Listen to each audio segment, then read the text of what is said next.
اتخذ هزيم الرعد قراره بالقضاء على جادر الذي استولى على جوجو، ولكن روجينا صرحت بأنها ستبقى في جوجو وتدافع عنها ضد هزيم الرعد. كان قرارها صدمة كبيرة له وأوقعته في حيرة وتردد، لكن الأمر لا بد أن يحسم.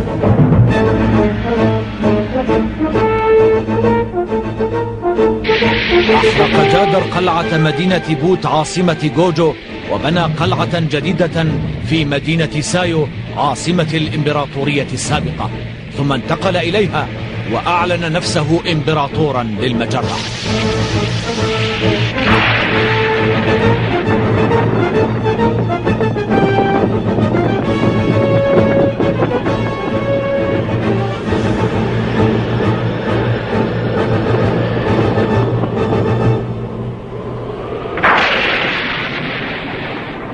اليوم أعلن نفسي أمامكم إمبراطورا للمجرة. سوف أقضي على الأعداء جميعا وأوحد الكواكب تحت راية الإمبراطورية المجيدة. والآن فليحتفل الجميع.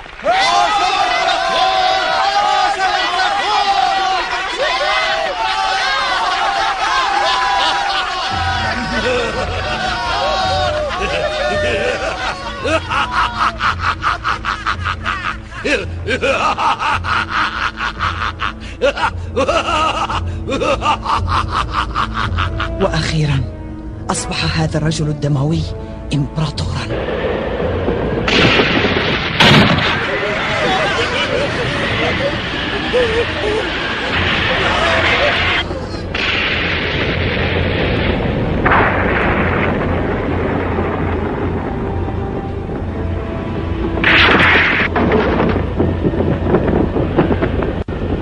سأمد سلطاني بالقوة إلى جميع الأماكن، ولن يجرؤ أحد أبدا على معارضتي أو الوقوف في وجه طموحي.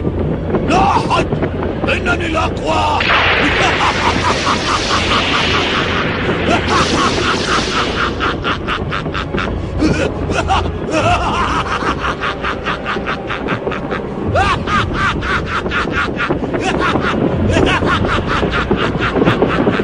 جادر نصب نفسه إمبراطورا؟ وصلني هذا الخبر قبل قليل للأسف. شاهين، قلت لي في الماضي إن علي أن أنتظر الوقت المناسب حتى أوحد المجرة. هل ترى أن هذا الوقت قد حان؟ نعم، لقد حان وقتك يا هزيم الرعد. سأفعلها يا شاهين، سأعلن الحرب. إذا دعنا نعقد مجلسا عسكريا بسرعة.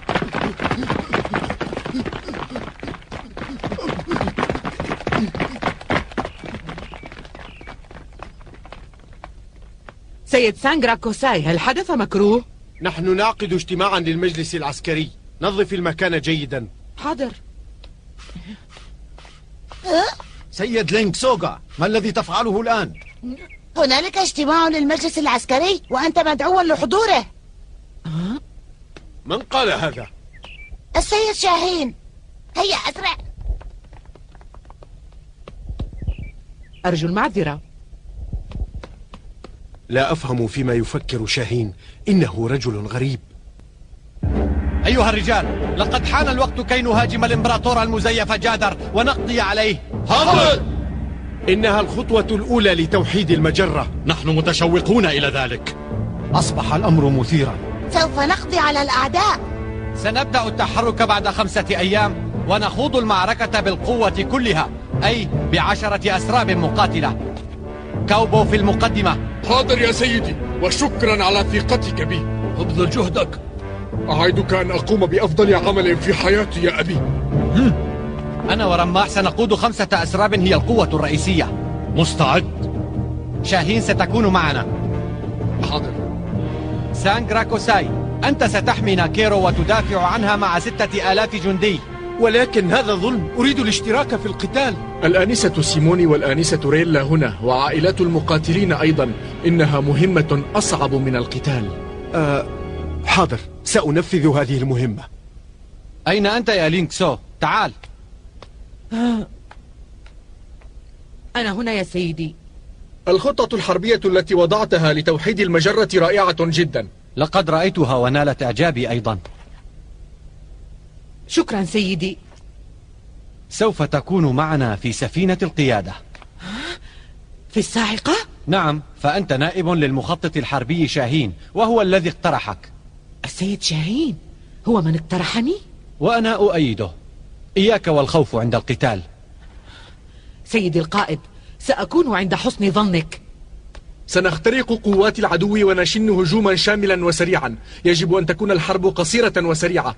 لن ننتصر إن لم نقضي على جادر خلال 60 يوما فقط. خلال 60 يوما؟ لكن هذا الأمر سيكون صعبا جدا. يجب علينا أن ننجح في ذلك يا صخر. أجل، ستكون نهاية جادر على يدي أنا.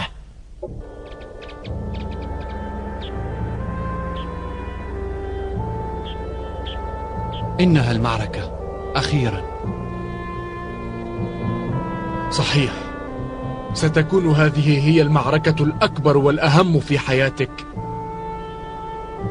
هزيم، أنا قلق كثيرا عليك. عندما تقاتل روجينا لا تضعف، قاتلها كما يليق بك، لا تتردد أبدا.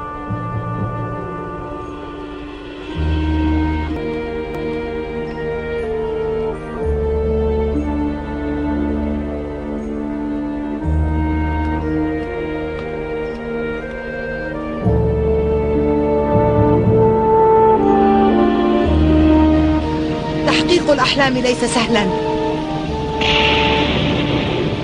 ستواجه الكثير من المصاعب والآلام، فالطريق إلى المجد لن يكون مفروشا بالزهور. أجل، وقد أكون الجبل الذي يقف في وجهك، والسيف الذي يقضي على حلمك. إنني أحتفظ لك باحترام شديد. هزيم، وداعا أيها البطل، وأتمنى لك التوفيق. سيدتي مهلا، انتظري.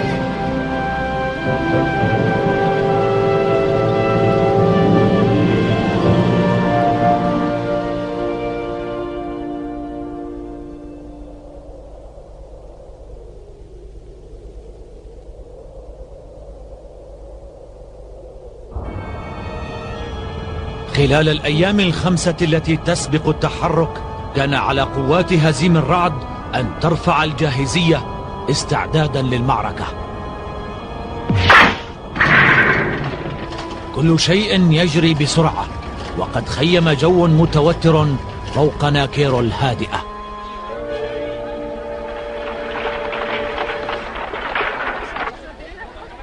ماذا؟ ستجري معركة؟ أخشى أن ينتصر جادر على هزيم ويهاجم ناكيرو. لا يا أنسة، علينا أن نثق بهزيم، لا داعي للخوف. وسانغرا كوساي سيحمي ناكيرو. أرجو لك التوفيق يا سانغرا كوساي. لما لا يحمينا هزيم؟ أنا لا أثق بغيره. هزيم سيكون في قلب المعركة ويقود قواته، ليس لديه وقت ليأتي ويحمينا، كما أن سانغرا كوساي قائد شجاع.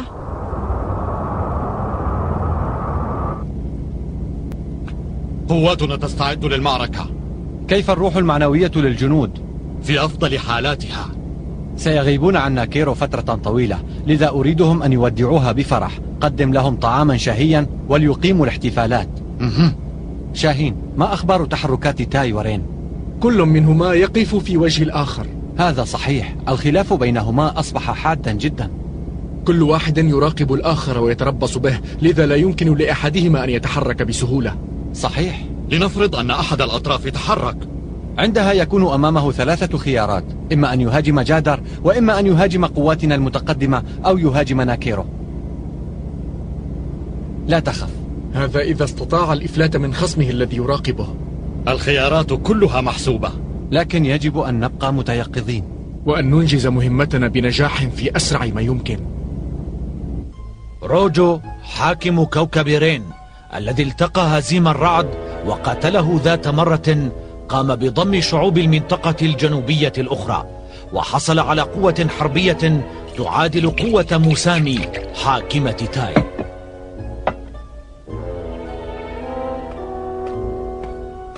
سيدي الحاكم، جاءتني الآن معلومات من ناكيرو تفيد أن هزيم الرعد قرر التحرك أخيرا. لابد أنه ينوي أن يغزو جوجو. نعم، وسيكون هدفه الأول القضاء على الإمبراطور جادر. لن تكون هذه بالمهمة السهلة. لن يكتفي بالقضاء على جادر، إنه يخطط لغزو المجرة. غزو المجرة هو حلمي أنا يا كوسيشيو، لن يسبقني إليه. أعرف هذا يا سيدي، وتفكيري لحله مسخر لتحقيق هذا الحلم الرائع. صدقني، لن يسبقك أحد إلى غزو المجرة.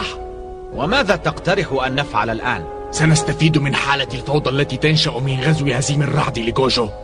فهمت، تريدنا أن نستولي على جوجو مستغلين انشغال الفريقين. أجل يا سيدي، ولكن علينا أن نختار اللحظة المناسبة للدخول في هذه الحرب.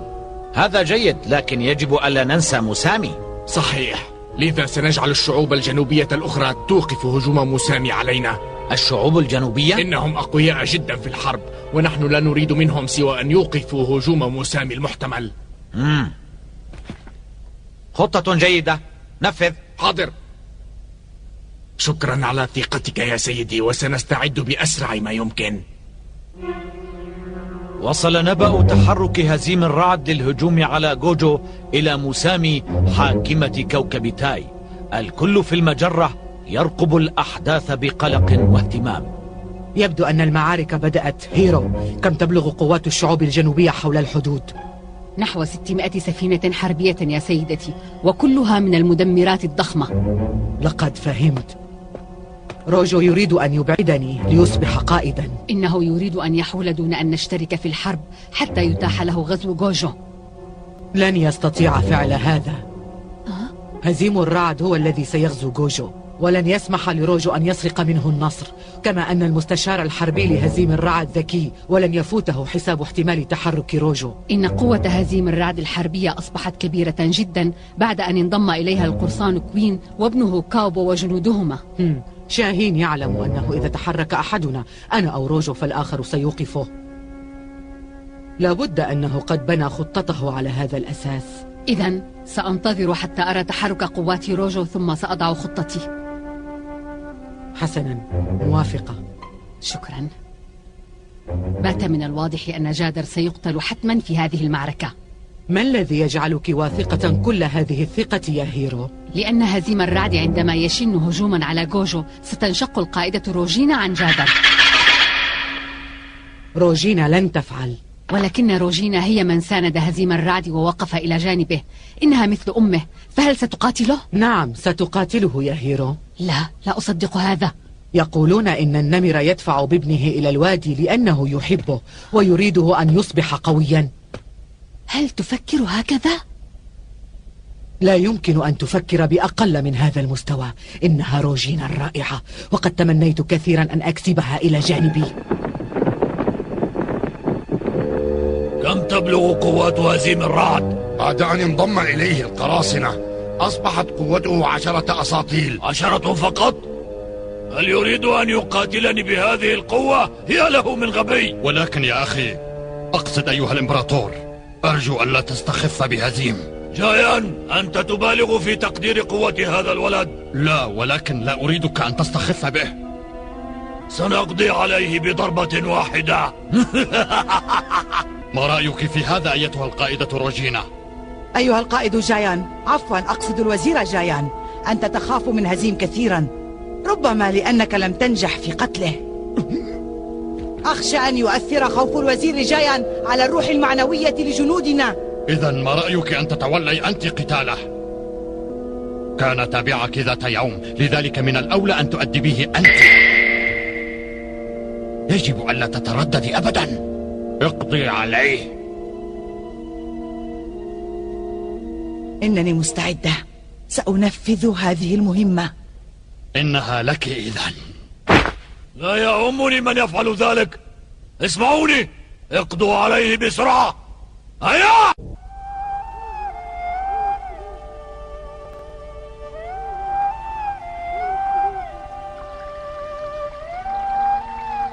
هزيم،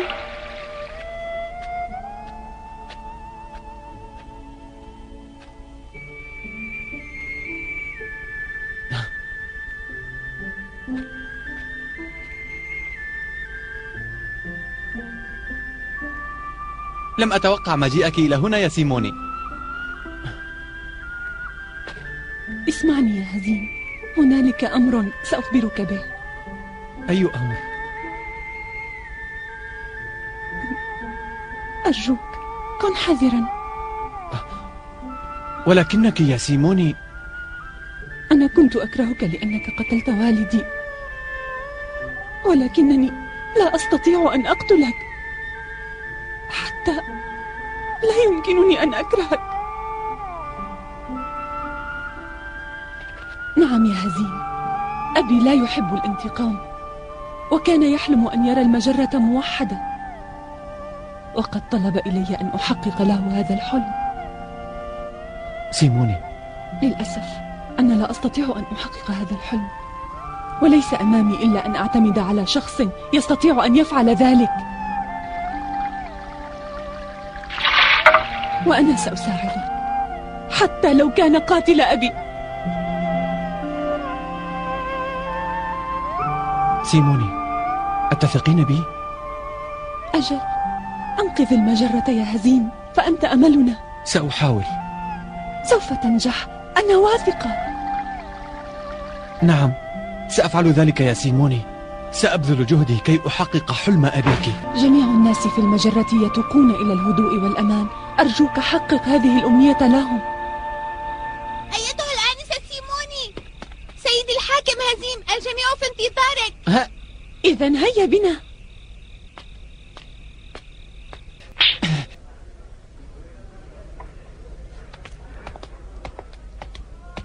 نحن في انتظارك. يبدو الطعام شهيا. إذن هيا نبدأ بالتهامه. اصمت أيها الجشع. نحن حقا في حاجة إلى احتفال قبل البدء بالمعركة. هزيم، اذهب إلى المعركة ولا تقلق على ناكيرو، فنحن جميعا سنقوم بالدفاع عنها. جميعا؟ نعم، فأنا وسيموني قد أوقفنا إطلاق النار فيما بيننا. هذا أمر غريب جدا. أنت ستخوض حربا حقيقية، لذا قررنا أن نساندك، صحيح؟ بلى. شكرا جزيلا لكما، أنا سعيد جدا بهذا التحالف الرائع. الآن يمكنني أن أذهب للقضاء على جادر من دون أي قلق. هيا قبل أن أقضي عليها. سأقضي عليك. كان الاحتفال هادئا، وكان كل واحد مستغرقا في أفكاره الخاصة، فالجميع كانوا يدركون خطورة المعركة القادمة. سيموني أودعت هزيم الرعد حلمها وحلم أبيها، وطوت صفحة الانتقام من فكرها. لقد كان موقفها رائعا، فقد اختارت أمن الناس واطمئنانهم على الحقد والانتقام والقتل. وعلى الرغم من ألمها وحزنها الشديدين، كانت فرحتها بتحقيق الحلم كبيرة.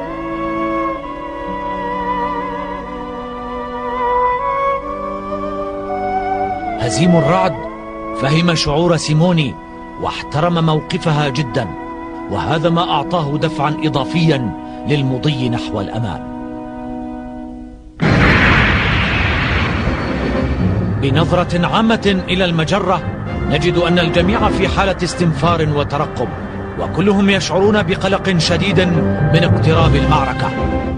حرك هزيم الرعد أسطول ناكيرو وبدأ أخيرا هجومه الكبير معتمدا على رجاله الشجعان. إن أكبر معركة في المجرة على وشك أن تبدأ قريبا.